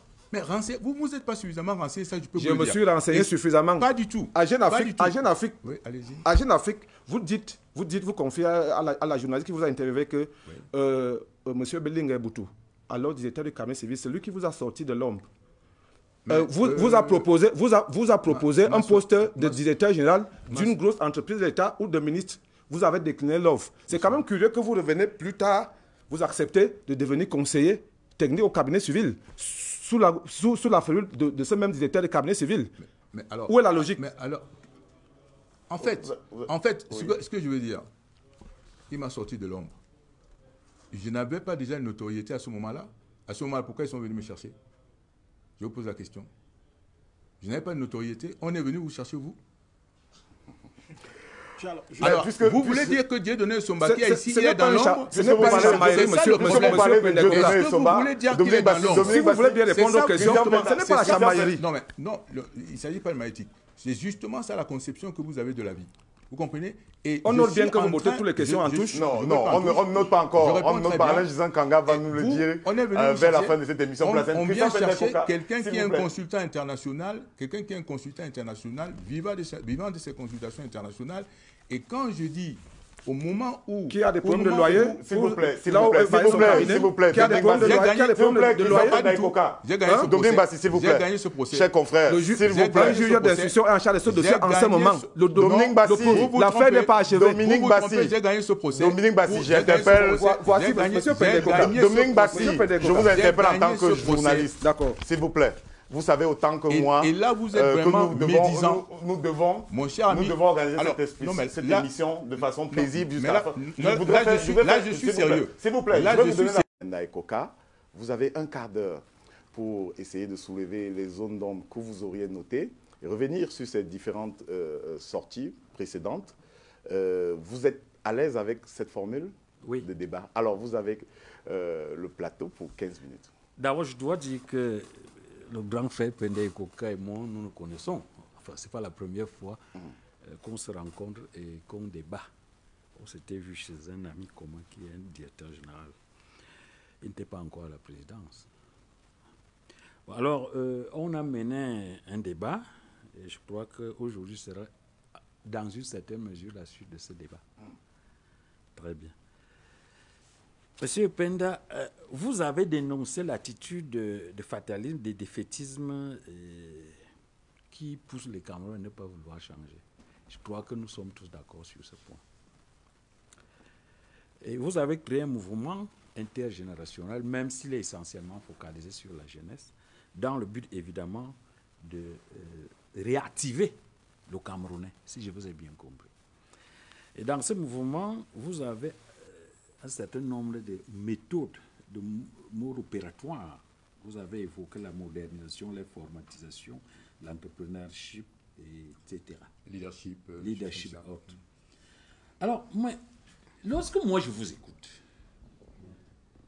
je retrouve exactement le même discours qu'on a dans les documents de référence de la politique publique au Cameroun, à savoir la vision, le DSE, les stratégies sectorielles, les cas de dépenses à moyen terme, etc. Alors, moi, je veux donc vous poser une question simple. Qu'est-ce que vous reprochez donc à ce système? Est-ce la qualité, la mauvaise qualité de la stratégie qu'ils ont élaborée, ou alors est-ce que c'est leur incapacité de la mettre en œuvre? Je réponds là-bas, c'est tout. Dieudonné, tu sais bien que la première chose qu'on observe, comme tu as observé comme moi, c'est l'absence de volonté. Une chose est d'écrire une stratégie. Tout à fait. Tu étais au ministère. Une chose, ministère de l'économie et du plan. Une chose est de faire écrire une stratégie. Et une stratégie, c'est une responsable de tête. C'est une responsabilité de tête, c'est-à-dire le sommet. Tout à fait. Et le sommet doit être très impliqué dans la stratégie. Si le sommet n'est pas très impliqué dans la stratégie, c'est-à-dire si le sommet ne s'approprie pas la stratégie, voire n'impulse pas la stratégie que vous aurez écrite, n'est-ce pas, restera lettre morte. Première chose que tu observes, c'est l'absence de volonté derrière. C'est pour ça que je dis, on ne manifeste même pas la volonté de transformer le cours des choses. Mais la stratégie peut même être écrite. Vous voyez des gens qui viennent d'ailleurs, ils viennent écrire vos stratégies, nos stratégies à nous. Qu'est-ce que tu as remarqué quand, dans ta vie au ministère, ces choses étaient écrites par d'autres personnes? À la limite, les lettres d'engagement du FMI et tout ça a été écrites par d'autres personnes, n'est-ce pas? Et on a mené ça au Premier ministre pour les signer. C'est-à-dire qu'en fait, pour une histoire d'argent, parce qu'on doit nous donner de l'argent, on amène un Premier ministre à signer les défenses, mais au fond, ce n'est pas quelque chose qui vient de nous. Lorsque nous allons avoir, et je veux dire, pour aller vite, pour te laisser la possibilité de continuer avec l'excision, c'est ce qui fait la différence par rapport à ça, c'est que moi, j'ai la volonté que ça change. Et que des gens comme toi et d'autres qui ont l'expérience ont aiment également le Cameroun et croient que les choses peuvent se faire différemment. Il y a d'abord cette conviction que les choses peuvent se faire différemment. Et nous avons la conviction que nous pouvons le faire différemment. Et une chose que tu as vécu, c'est quoi? C'est que il y a les grands projets structurants. Oui, on va revenir. Vous faites les projets, mais en fait, les retombées économiques sont très faibles. Pourquoi? Parce qu'au fond, il n'y a pas d'effets multiplicateurs locaux. Tout à fait. Il y a eu les grands projets qui ont été faits, mais on ne s'est pas assuré de la maximisation du contenu local, que ce soit au niveau de la sous-traitance, que ce soit au niveau de la co-traitance, que ce soit au niveau de l'utilisation de la main-d'œuvre locale. Mais est-ce qu'il peut avoir réalisation d'une stratégie sans volonté au départ? Sans volonté au départ. Donc, ce qui fait la différence pour vous, avec mon c'est mouvement, essentiellement l'absence de volonté. il y a l'absence de volonté. Il y a beaucoup plus... on fait ces stratégies-là beaucoup plus peut-être pour des besoins de cosmétiques. À la limite, oui. Oui. Ou alors pour faire plaisir aux étrangers. Parce que c'est comme ça que le DSRP a été écrit. Ah oui, là, ça me rassure parce que quand un conseiller technique le dit, je crois que je ne peux plus douter parce que je le dis depuis longtemps, les gens en doutent.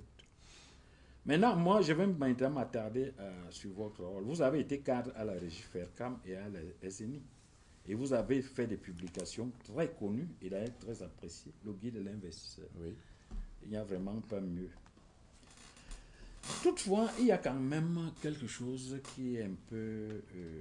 qui détonne un peu. C'est-à-dire, lorsqu'on voit votre profil, votre carrière, votre formation, on voit davantage l'ingénieur, c'est-à-dire l'acteur de terrain. Mais on sait très bien que l'économie elle-même est stratifiée.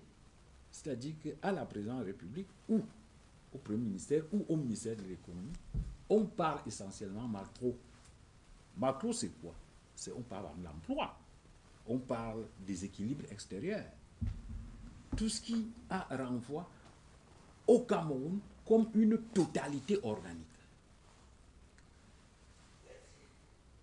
Mais si on va dans une entreprise, une grande entreprise, le mot emploi énerve le directeur général. Alors que le ministre de l'économie, lui, il a besoin d'emploi, il a besoin d'entendre qu'on a recruté les gens, qu'on leur a augmenté les salaires. Le directeur général ne veut même pas entendre parler de ça. Il entrave les syndicats, bloque les salaires et ça veut donc dire qu'il y a beaucoup de différences de perspectives. Un sectoriel ne se préoccupe pas de l'équilibre de la balance courante. Il s'en fout. Ce qui l'intéresse, c'est ça. Alors, vous, en tant qu'opérationnel, vous avez précisément le profil des gens qui ne se préoccupent pas techniquement. C'est là où... Moi, attendez, je vais en venir. C'est ça. Alors, moi, ma question est donc la suivante. Quand vous étiez à la présidence... Il y est toujours. Oui, quand vous êtes à la présidence... Vous avez déjà signé le décret. Vous êtes encore, merci. Comment vous pouvez concilier ces exigences macroéconomiques avec votre formation qui est essentiellement une formation d'efficacité opérationnelle? Est-ce que ça ne peut pas expliquer aussi une sorte de mauvaise compréhension entre vous et les autres? Je pense que maintenant, je comprends probablement votre observation, mais ce n'est pas ça. Je vais vous expliquer pourquoi. Oui. Maintenant, je vois. J'ai une formation d'ingénieur. J'ai une formation en finance. J'ai une formation d'économiste. J'ai une formation en management. Et qui dit, c'est ce que vous avez cité tout à l'heure, et qui dit management dit par définition stratégie. Bon. Et j'aurais aimé j'aurais pu avoir plus de discussions avec vous dans ce cadre-là. Pourquoi? Parce que tous ceux qui ont travaillé avec moi, c'est-à-dire toutes ces carrières, de la SNI, par la consultation internationale jusqu'au palais, s'ils entendaient dire ça, en fait, le côté opérationnel, ils en seraient étonnés. Parce que, en fait, mon dada, c'est la stratégie. Vous pouvez faire plusieurs études à la fois, vous voyez, plusieurs disciplines à la fois, mais vous sortez de là quelque chose qui vous intéresse particulièrement. Et moi, je suis particulièrement intéressé par la stratégie, c'est-à-dire tout ce qu'il y a comme l'art de la guerre de Sun Tzu et ainsi de suite. C'est-à-dire, quand vous verrez toutes mes études là, n'est-ce pas, vous allez vous rendre compte que, en réalité, après tout cela, je me suis servi de toutes ces disciplines pour avoir un dialogue avec les différents sectoriels. Mais mon cœur de métier, de ce qui m'intéresse, c'est vraiment la stratégie.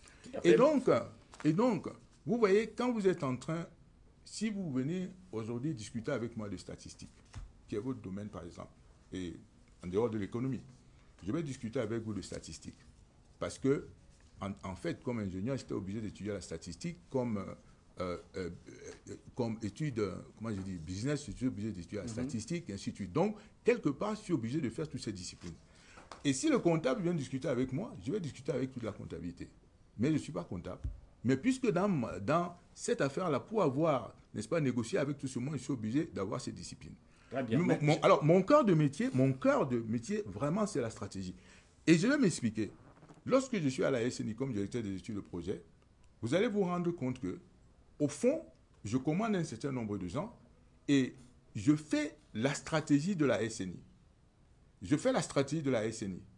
Et lorsque ça doit s'opérationnaliser, j'envoie des gens sur le terrain. Et il y a une remarque que vous avez faite, c'est de dire ceci. Or, de dire que le plan opérationnel, lorsque le plan opérationnel doit se faire, il est le dérivé d'une stratégie. Oui, bien sûr. En fait, en amont, il y a une stratégie qui s'est transformée en plan opérationnel. Tout à fait. Et donc, lorsque le plan opérationnel va se faire, il faut qu'on comprenne la stratégie qui a été faite en amont. Et vous allez voir pourquoi il y a quelque chose qui n'a pas marché au palais. Parce que, non, entre parenthèses, avant le palais, quand je vais maintenant dans ma vie comme consultant international, je dois conseiller les gouvernements. Pour le compte de la Banque mondiale, pour le compte de l'ONUDI, pour le compte... Alors, si je viens, par exemple, on m'envoie conseiller un gouvernement au niveau de l'industrie, je conseille un pays au niveau de la stratégie industrielle. Je conseille un pays au niveau de la politique industrielle. Tout à fait. À ce moment-là, je suis obligé de regarder les données macro. Ces données qui t'intéressent, en fait, je suis obligé de les regarder. Et aujourd'hui, nous pouvons, toi et moi, discuter des données macro du Cameroun. Parce que dès que tu me dis que le Cameroun ne va pas bien, mais je ne vais pas rentrer dans le micro. Je vais commencer à sortir les données macro. C'est-à-dire que je vais commencer à donner les données sur la croissance, les données sur la balance des paiements, la donnée sur la balance commerciale, ainsi de suite. En fait, et vous allez voir quelque chose. Non, j'aimerais que... Non, ce n'est pas par rapport à Dieu, parce que c'est pour ça qu'on discute de ça. Regardez ce qui se passe au palais. Quand je suis arrivé au palais, immédiatement, j'ai vu un vide de stratégie. Ce que je disais tout à l'heure, j'ai vu un vide de stratégie. C'est-à-dire que, et je l'explique assez souvent, les gens ne regardaient le cabinet civil que par le côté intendance et le côté protocole. Tout de suite, j'ai remarqué que, et j'ai fait une note, disant que le cabinet civil est le véhicule qui doit porter, qui est censé porter et projeter l'ambition politique du chef de l'État. C'est-à-dire que les orientations stratégiques sont censées, l'impulsion est censée, c'est le centre d'impulsion, c'est à partir de là qu'on le donne. Et j'ai déjà signalé, Dieudonné, par rapport à ça, que lorsque le nouveau directeur du cabinet civil arrive, il est nommé le 2 mars 2018, et le 5 mars 2018, c'est-à-dire 3 jours après, je lui fais une note. Et cette note porte essentiellement sur la nature stratégique du cabinet civil. Tout à fait. Parce qu'en réalité, ce que tu vas voir comme échec en aval, observez bien, les échecs en aval sont en réalité le reflet des échecs en amont. Non, bien sûr. Parce qu'en amont, il n'y a pas eu de stratégie. Une bonne configuration. Allons, parce que nous n'avons que 15 minutes. Voilà. Alors, ce que je voulais dire, c'est que certainement, vous êtes un spécialiste de la stratégie, on l'a vu. Mais nous posons ici beaucoup plus, parce que vous-même, vous avez évoqué le problème des dynamiques mondiales. La question, c'est avec quelles armes? Est-ce que c'est en récitant les autres, sans tenir compte des rapports asymétriques? Parce qu'il ne faut pas oublier une chose. Nous n'avons pas un problème technologique, nous avons un problème économique. Ça veut dire que lorsque nous voulons engager des opérations de production, elles sont balayées par la compétition extérieure. Et donc, cela renvoie à d'autres préoccupations comme les politiques commerciales de protection du territoire, les politiques monétaires, tout à fait, avec le fameux CFA. Bien sûr. Mais vous qui avez travaillé à la présidence, est-ce que tu as pu, au cours de tes travaux, parce que je sais très bien que vous êtes assez encadré là-bas, parce qu'il y a un carnaval idéologique, n'est-ce pas, qu'on vous impose. Mais j'ai dit, est-ce que tu as pu poser ce problème qui relève en fait de la macro-stratégie d'un pays comme le Cameroun? C'est pour ça que je reviens vers ça, parce que justement, tu viens de corriger là, parce que tu disais tout à l'heure que nous avons des problèmes économiques. J'allais te dire, non, nous avons des problèmes stratégiques. Tu vois ce que je veux dire? Voilà. Ce n'est pas des problèmes économiques, nous avons des problèmes stratégiques. En fait, ton problème, l'aspect économique de ce problème va se révéler après. Mais en fait, la déficience est stratégique. Lorsque tu parles des problèmes de monnaie, habituellement, mais tu vas dire à quelqu'un qui ne veut pas, qui ne comprend pas où va le monde, qui n'a pas de stratégie par rapport à où il veut aller, c'est-à-dire qu'il n'y a pas de vent favorable pour celui qui ne sait où il va. Il n'y a pas de vent favorable pour celui qui ne sait où il va. Comme la personne ne sait pas où il va, toi tu viens lui parler de la monnaie binaire, mais naturellement il ne comprend rien. Parce qu'il n'a pas de stratégie. Il ne sait pas où il va. Stratégos, c'est changer le rapport de force en sa faveur. Aujourd'hui, à partir du moment où les gens, et c'est ça qu'il faut que, d'abord, ce cours de stratégie soit important. C'est pour ça que tu as pu parler aux gens toutes ces années-là. Et ils ne te comprennent pas. Ouais. Ils ne peuvent pas te comprendre parce qu'en fait, il n'y a pas de stratégie. Comme lui-même ne sait pas où il va. Si il a le vent est en train de souffler, il a ses voiles. Le vent soufflant, il a les voiles. Comment il va profiter de ce vent? Puisqu'il ne sait pas où il est en train d'aller. Bon, c'est un problème essentiellement stratégique. Non, j'ai compris. Ça finit. Non, on sort par là. On sort par cette dernière intervention. Non, bon, alors, tu nous as décrit les périphéries de la sur l'électricité. C'était à la présidence. Oui, bien sûr. Nous avons néanmoins des ministères sectoriels qui sont censés s'occuper de ça. La présidence se limitant comment je dirais, à arbitrer. Tout à fait d'accord. Mais est-ce que tu ne trouves pas que cette ambiance d'interférence systématique de la présidence dans les dossiers techniques, y compris à n'importe quel... Je préfère t'interrompre tout de suite parce que j'en ai déjà parlé. Pendant deux émissions, où j'ai dit que, pour qu'on aille vite, où j'ai dit que le Cameroun est le seul pays où on a l'impression qu'on a deux instances exécutives. Voilà. Dans le même pays. Vous voyez ce que je veux dire? Je pense qu'il n'y a pas de débat. On a deux instances exécutives qui sont en train de se marcher sur les pieds. Tout à fait. L'instance d'en haut aurait dû être une instance d'orientation stratégique. L'instance d'en bas étant pour opérationnaliser. Et si tu fais de la veille stratégique en haut, ça veut dire que lorsque le chef a donné une orientation stratégique, le gouvernement qui est en bas, et vous prenez toujours le temps de dire Premier ministre et vous ajoutez chef de gouvernement, je ne sais pas pourquoi vous avez ce besoin, mais finalement on finira par savoir qui est chef de gouvernement. Et jamais il ne fait cette opérationnalisation. Hein, Dieu donné. C'est ça qui se passe. Et c'est pour ça que tu vois que les deux instances font du travail de même nature. Oui, tout à fait, ils se marchent sur les pieds. Hein? Et il y a des cas où un ministère sectoriel qui en fait dispose de toute l'équipe aboutit à des conclusions qui sont évacuées complètement évacuées et on recommence le travail de l'instance d'en bas. Voilà. Et je l'ai dit dans une antenne l'autre jour, donc on est d'accord. Quand les spécialistes ça nous dévoile l'ambiance qu'on a au sommet de terre et que nous avons décrié depuis longtemps. Bon, j'ai fini? Oui, vous finissez. Alors, Christian, dis-nous un peu, on a un programme de grands projets. Vous savez très bien que qui trop embrasse mal les trains.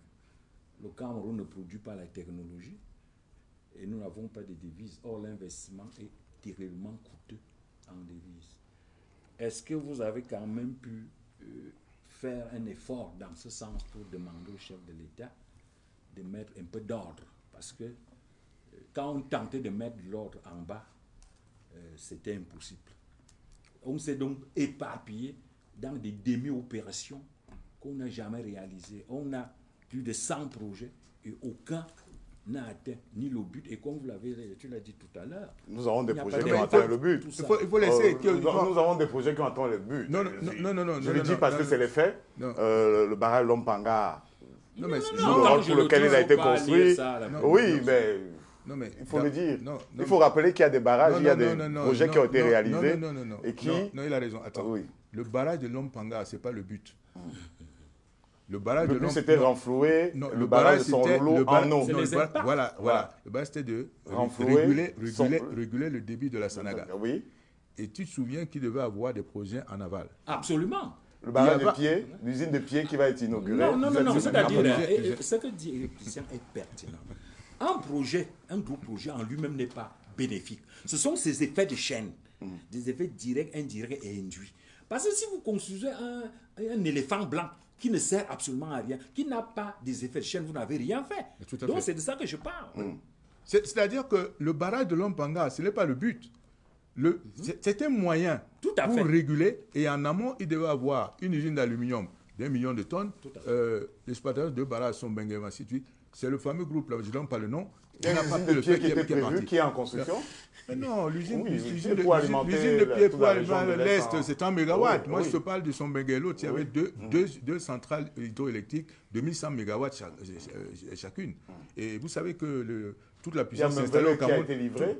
Meuvelle n'a pas été livrée puisqu'il n'y a pas la ligne de transport. Il n'y a pas d'électricité, mais ça a été livré. Comment tu peux imaginer qu'on construit un barrage sans ligne de transport? Ça a été livré. Le projet a été livré en lui-même. Non, le projet, il n'a pas augmenté la capacité d'électricité du Cameroun, mais le projet est bouclé. Mais il a posé un autre problème. Vous ne voulez pas que je réponde? Oui, parce que, par exemple, il y a une note claire où je dis le danger des dettes improductives. Le danger des dettes improductives, c'est quoi? C'est par rapport à ce qu'on dit. Vous prenez de l'argent pour aller financer des projets qui ne sont pas rentables. Et en fait, vous devez aller assurer le service de la dette à partir d'autres revenus. Et ça va avoir des instances sur la balance des paiements.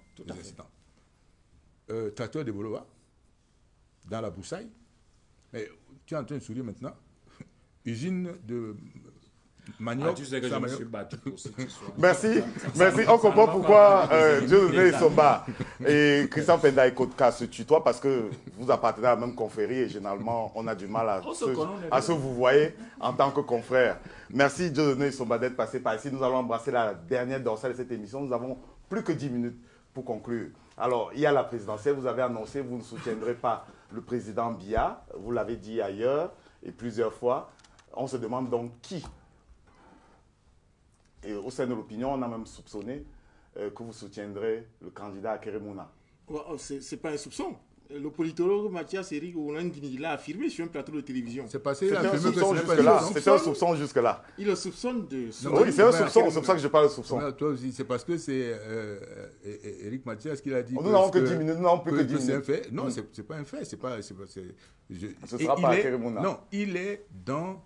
si vous voulez, il est dans l'univers, n'est-ce pas, des candidats, n'est-ce pas, en dehors de celui qui n'est pas soutenu dans l'univers des candidats possibles. Mais par contre, je soutiendrai, pour vous donner un axe de réflexion, je soutiendrai le candidat qui, pour moi, manifestera la volonté, encore une fois, Dieudonné Somba, la volonté de vouloir vraiment changer les choses. Alors, ce ne sera pas... Mais est-ce que vous avez presque apporté un démenti à ce que le professeur on a indiqué? Donc, vous ne soutiendrez pas Akeré Mouna? Ce n'est pas ce que j'ai dit. J'ai dit qu'il est dans l'univers. Vous le soutiendrez? Non, j'ai dit qu'il est dans l'univers des soutiens possibles, mais que je sélectionnerai de l'univers des soutiens possibles le candidat qui aura, pour moi, manifesté. L'univers possible est composé de qui d'autre? Cabral, Espoir Matomba, Kamto Maurice, Akeré Mouna et Ndamdjoya aussi, effectivement. Dans les 8 autres. Aussi, alors, tout ça. Les 8 autres, mais c'est de là que je vais voir le candidat. Gaga Manadieu, dans les 8 autres. Les 8 autres candidats. Somba a sorti tout à l'heure pour la stratégie. S'il n'y a pas de volonté, si ces gens y vont, comme tous les autres qui font simplement comme des discours qui deviennent des catalogues de bonnes intentions, si c'est juste des catalogues de bonnes intentions, mais qu'il n'y a réellement pas de volonté derrière pour transformer le Mais l'élection, la campagne électorale s'ouvre 15 jours. Mais vous allez le 15 jours avant vous allez le savoir la semaine prochaine. Oui, non, la campagne électorale s'ouvre 15 jours avant la présidentielle, donc c'est-à-dire vendredi le 21 à peu près. Vous allez le savoir le 20. On le saura le 20 seulement. Oui.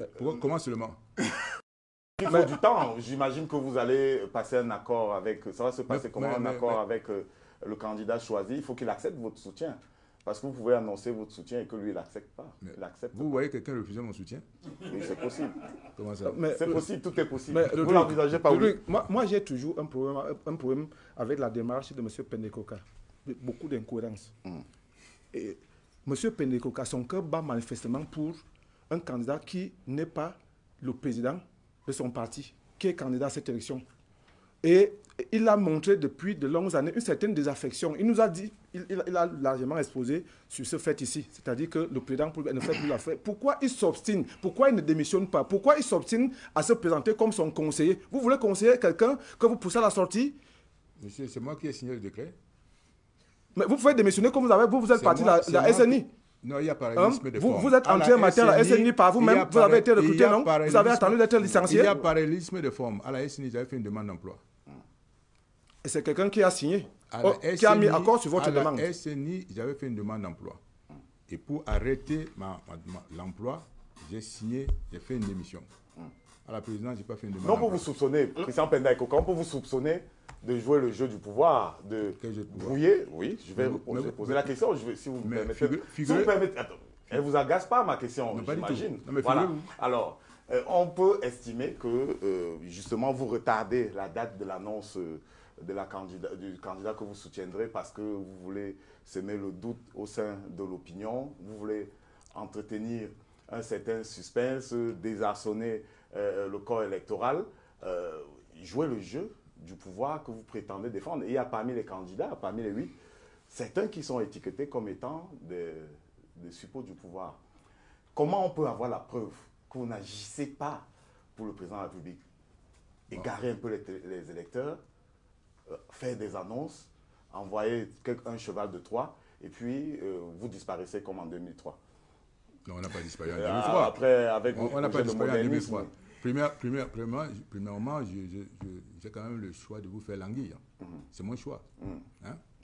Et plus vous languissez, plus mieux c'est pour moi. Deuxièmement, j'ai dit le vin. Mais quel reporter robot, en dehors de la volonté la plus affichée ou la plus affirmée de défendre le Cameroun, de changer le Cameroun, c'est quoi le porteur robot de ce candidat-là? Je ne parle pas de son poids ou de sa taille, je veux dire parler... Alors, heureusement que vous avez dit ça, j'allais vous donner la taille. Des questions idéologiques, c'est quoi? Est-ce que c'est un candidat qui est pour la social-libérale? Est-ce que c'est un candidat qui est très capitaliste? Est-ce que c'est un candidat qui est pour l'implication de l'État? C'est un candidat qui doit toujours avoir les populations en tête. C'est un candidat qui doit, avoir... Je les connais. Je connais entre ceux qui font ça comme on dit en anglais lip service, c'est-à-dire que c'est, on va dire quoi, la langue de bois ou bien comme ça. Mais je connais également véritablement les candidats qui ont un engagement vis-à-vis des populations pour transformer le pays, pour améliorer les conditions de vie. Mais Rodrigue, laissons le candidat. Monsieur Penda Ekoka est libre de soutenir le candidat qui l'intéresse. Moi, j'ai un problème fondamental avec le sens de sa démarche. C'est-à-dire, monsieur Penda Ekoka. Mais vous, mais c'est pas le choix de ma démarche. Tout à l'heure, il a traité ça de ragot. Parce que c'est le chef de file de leur courant, M. Mila Souté, qui le dit. C'est-à-dire qu'il l'a considéré comme un traître au sein de leur mouvement. C'est-à-dire, pendant qu'ils y étaient, il s'acoquinait déjà avec le pouvoir. La preuve, il était consulté régulièrement par M. Beling Eboutou, qui lui a proposé, d'après ses propres dits à Jeune Afrique, longtemps avant qu'il ne devienne conseiller technique, de devenir ministre ou de diriger une entreprise d'État. Donc, mais je suis vraiment surpris par ton confrère là. Mais vous êtes à deux périodes, à des années-lumière, ces deux périodes. On parle de 2003, moderniste. Vous me dites que Bellingham me consultait déjà en 2003. Je ne parle et pas je parle de 2008. L'autre période où je suis consulté, c'est 2008. C'est 5 ans après. On se situe en 2000 où vous officialisez peut-être vos relations. Mais quelles relations? Vous avez rencontré M. Bellingham en 2008? Oui. Vous ne le connaissiez pas avant? Non. Vous osez dire que vous ne le connaissiez pas avant? Je vous dis, M. Bellingham et moi, comme ça, 2008. Vous savez, à partir de quel moment vous rendez visite régulièrement dans votre cabinet à l'IRSO où vous êtes installé depuis 2003? À partir de quand? À partir de quand, dites-moi? De toutes les façons. Il va encore sortir une bévue là, à partir de quand? De toutes les façons, avant 2008? Pas du tout. Longtemps avant? Pas du tout. Mais enfin, en fait, vous êtes quelle qualité de journaliste? Monsieur Bellingham ne venez pas vous voir en cachette. Il ne venait pas vous voir. Mais bien entendu. Là où vous avez justement des problèmes aujourd'hui, c'est-à-dire qu'on dit que vous filouterie de loyer, ainsi de suite. Monsieur Penda Ekoka, c'est ça le problème que j'ai avec vous. Vous donnez des leçons Vous êtes le meilleur des Camerounais, mais vous ne prêchez pas par l'exemple. C'est ça le problème que j'ai avec vous. Vous faites du journalisme de caniveau. Voici les actes de justice. Je n'invente rien. Je travaille sur la base des faits, M. Pendekoka. Et si demain j'apporte les preuves que j'ai gagné tous ces procès? On recommence le débat. On programme une autre émission de l'arène. Ok. Non, Rodrigue. Oui, vous répondez. S'il vous plaît, sérieusement. faites-moi une faveur. Oui. Devant, il y a les téléspectateurs. À votre prochaine émission, faites-moi vraiment une faveur. D'accord? S'il vous plaît, c'est tout ce que je demande. Si moi j'ai une demande à faire par rapport à ça, je vais vous remettre, parce que comme il n'y a pas de droit de réponse par rapport à votre émission, que les gens peuvent sortir n'importe quelle ineptie, vraiment, promettez-moi, je vais vous apporter des causes de justice, la grosse de justice, qui vont montrer que tous ces procès, je les ai gagnés. Il m'accorderait également la même faveur d'apporter. Non, mais s'il y a la grosse, ce sera. Oui. Mais la grosse de justice, c'est quoi? C'est la décision de justice. Alors, Christian, On ne fait pas appel et vous perdez en appel. Moi, j'ai des documents de justice ici. Ce ne sont pas des... Ce sont des sommations interpellatives. Peut-être que Christian Pendekoka produira aussi le certificat de non-appel. C'est aussi prévu par la justice. Alors, un certificat de non-appel veut dire que le procureur de la République ne va pas faire appel ou ne va pas interjeter appel de la décision. Oui, Omer va dire. Alors, Christian Pendekoka, on peut établir un parallèle entre votre démarche actuelle par rapport à la présidentielle et celle d'un certain Nicolas Hulot en France. On a vu en 2012 et en 2017 comment est-ce que par rapport aux préoccupations écologiques, il faisait des sorties sur ces exigences que reprenaient d'une manière ou d'une autre les candidats à cette élection présidentielle. Est-ce que dans le cadre de cette élection, puisque le 20, vous ferez part de votre décision, est-ce que vous avez des exigences particulières à émettre à l'endroit des candidats qu'ils sont censés satisfaire? Et le deuxième volet de ma question, lorsque vous aurez fait votre choix, quel rôle comptez-vous jouer durant les 2 semaines de la campagne auprès du candidat que vous aurez choisi? Exactement, bonne question, parce que c'est ça la différence. Non, répondons à la question simplement. Je parle de Nicolas Hulot. Voilà. Non, mais moi, je ne suis pas dans... D'accord. Je parle de Nicolas Hulot. Ouais. Quand les questions vous embarrassent, vous votez en touche. Oui, mais non, Nicolas Hulot, je suis en train de répondre à sa question. Nicolas Hulot n'est pas politique. Moi, je suis politique. Vous voyez ce que je veux dire? Moi, je suis politique.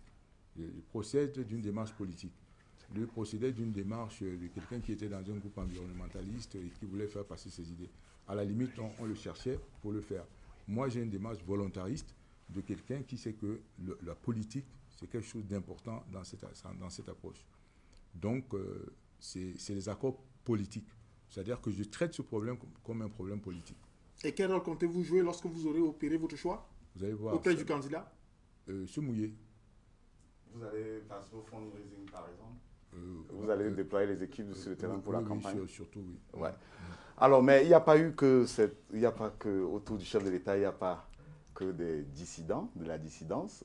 Passez-moi l'expression. C'est même pas un dissident. Je fais ça pour lui-même. Il n'y a pas que de la dissidence. En tout cas, nous notons la dissidence. L'équation, elle est tellement compliquée. Je voudrais rassurer qu'autour du président de la République, il y a des collaborateurs qui pensent que son action est louable et qu'il doit se représenter à une candidature à la magistrature suprême et qui ne sont pas dans les 2 camps que vous avez indiqué tout à l'heure, parce que moi j'ai le devoir de restituer. Je vous propose, Christian Pendekoka, vous le connaissez certainement, M. Babo, qui est le directeur du cabinet civil, qui a produit un livre coffret sur le président de la République, deux livres de 320 pages chacun. Et le livre s'intitule « Le septennat du président » et le septennat du président et le second, c'est les réalisations, les grandes réalisations. La dédicace de ce livre, c'est vendredi prochain.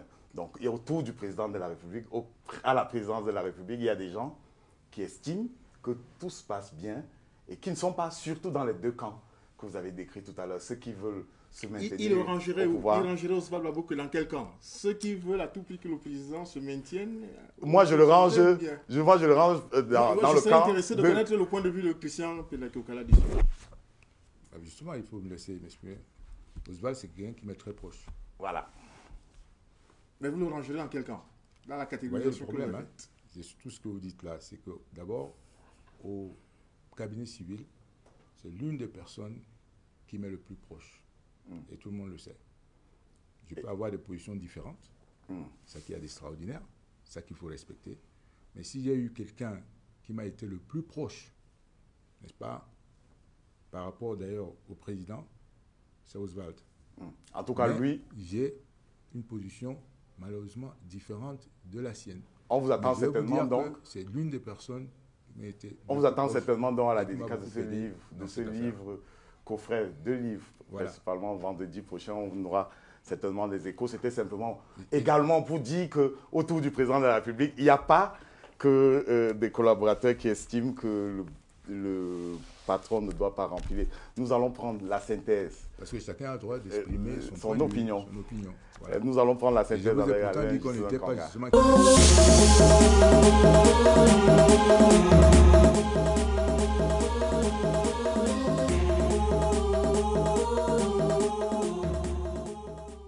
Alain Gisant Kanga, bonsoir. Que retient-on de cette arène avec Christian Penda Ekoka? Je commence par dire bonsoir à Christian Penda Ekoka. Bonsoir. Vous êtes économiste et conseiller à la présidence de la République. L'envie de changer l'ordre des choses, c'est l'une des raisons pour lesquelles vous avez décidé de créer le groupe Agir, un mouvement qui concerne toutes les générations, mais dédié à la jeunesse. Il faut transformer le quotidien des gens pour ne pas rater le train de la modernité. Cela repose sur un bon leadership.